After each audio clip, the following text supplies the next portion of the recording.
பாதுகாப்பு முடிச்சுன்னு ஒரு முடிச்சிருக்குமா. ம். சிகப்பு துணி.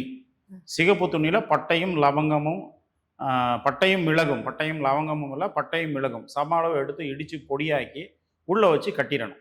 ம். சிகப்பு நூலாலேயே அந்த சிகப்பு துணியை வச்சு முடிச்சு மாதிரி கட்டிடணும். உருண்டையாவோ பட்டையாவோ கட்டி முடிச்சிடணும்.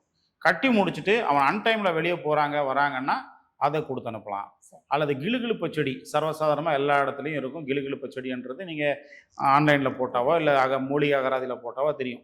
அந்த கிளுகிழுப்பு செடியோட காய் கிளுகிளுன்னு சவுண்டு வரும். அதனால தான் கிளுகிழுப்புன்னு பேர். அதை உடச்சி பேக்கெட்டில் வச்சுட்டு போனாலே போதும். வேற ஒன்றும் பெருசாக நீங்கள் பண்ணிட தேவையில்லை. ம். அதை உடச்சி பேக்கெட்டில் வச்சுட்டு போனாலும் அன்னைக்கு அந்த இன்ஸ்டன்ட்டுக்கு அது பிரச்சனை இல்லாமல் இருக்கும். அது நல்லது. அதே மாதிரி நாய் உருவி. நாய். நாய் உருவி குட்டி குட்டிஸாக கடையிலலாம் 50 கிராம் 100 கிராமெல்லாம் விற்கும். அதை நீங்கள் எடுத்துகிட்டு பேக்கெட்டில் வச்சுட்டு போனாவே அது எதுவுமே எந்த பேய்களும் பிசாசுகளும் எதுவும் பண்ணாது. அடுப்பு கறி, ஆணி, மிளகா. அடுப்பு கறி, ஆணி, மிளகா. இது 3யும் நம்ம பல காலங்களில் அதிரசம் இந்த வீட்டுக்குள்ள அந்த வீட்டுக்கு கொடுத்து அனுப்பும்போது, இல்லை மட்டன் சிக்கன் கொடுத்து அனுப்பும்போது போட்டு அனுப்புவாங்க. இது மிக முக்கியமானது. அதிரசம், ஆணி, மிளகா இதுவுமே கூட பெரிய பாதுகாப்பு கொடுக்கும். வண்டி வாகனங்களில் இந்த அது பாதுகாப்பு முடிச்சு சிகப்பு முடிச்சு சொன்னேன் இல்லைங்களா, அந்த மிளகும் பட்டையும் இது மிக முக்கியமாக வரும்.